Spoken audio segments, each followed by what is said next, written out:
دو رکعت نماز فرض نماز فجر واسطے اللہ کے منہ میرا خانہ کعبہ شریف کی طرف۔ اللہ اکبر۔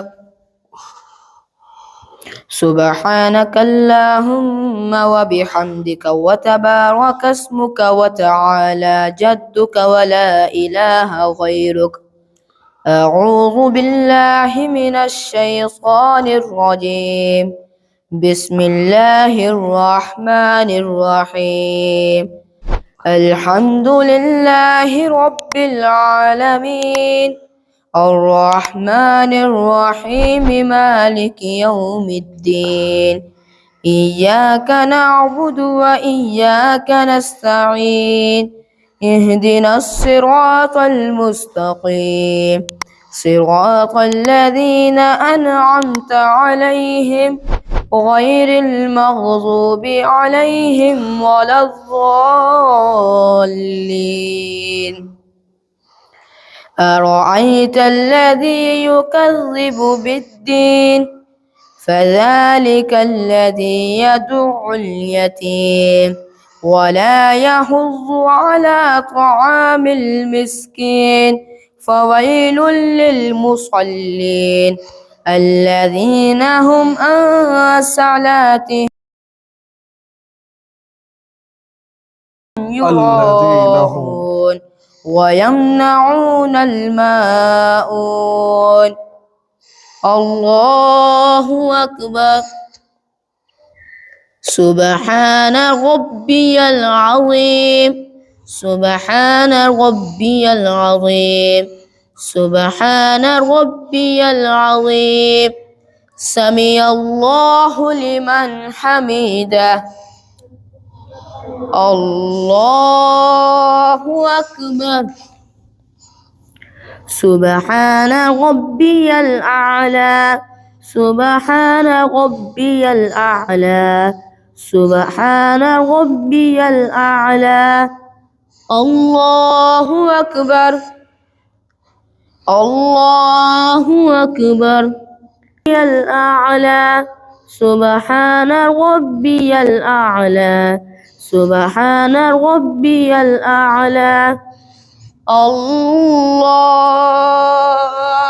أكبر الحمد لله رب العالمين الرحمن الرحيم مالك يوم الدين إياك نعبد وإياك نستعين اهدنا الصراط المستقيم صراط الذين أنعمت عليهم غير المغضوب عليهم ولا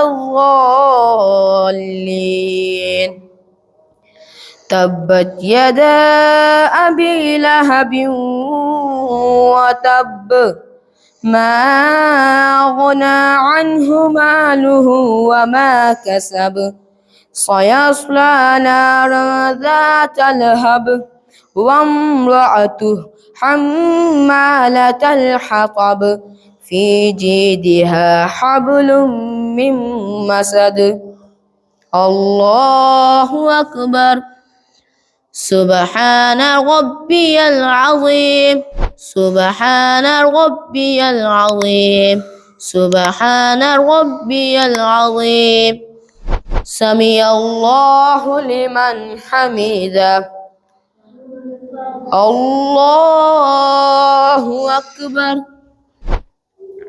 سبحان ربي الأعلى سبحان ربي الأعلى سبحان ربي الأعلى الله أكبر الله أكبر سبحان ربي الأعلى سبحان ربي الأعلى سبحان ربي الأعلى الله أكبر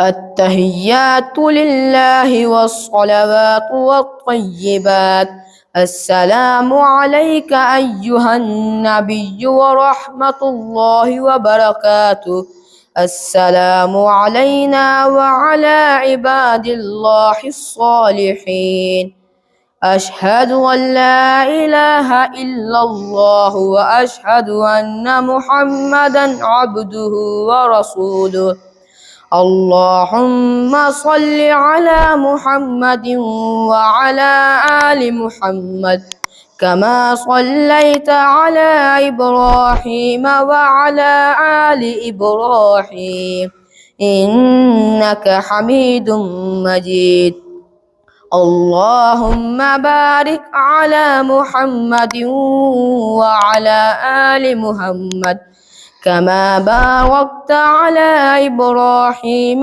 وعلى آل إبراهيم إنك حميد مجيد رب اجعلني مقيم الصلاة ومن ذريتي ربنا وتقبل دعاء ربنا اغفر لي ولوالدي وللمؤمنين يوم يقوم الحساب ربنا آتنا في الدنيا حسنة وفي الآخرة حسنة وقنا عذاب النار السلام عليكم ورحمة الله السلام علیکم ورحمۃ اللہ۔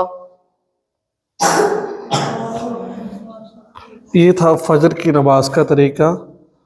آپ نے فجر کی جو دو فرض ہے وہ بھی اس طرح پڑھنے ہیں، اور فجر کی جو دو سنتیں ہیں وہ بھی اس طرح پڑھنی ہے۔ فجر کے فرض اور سنتیں پڑھنے کا طریقہ کار ایک ہی ہے، ٹھیک ہے۔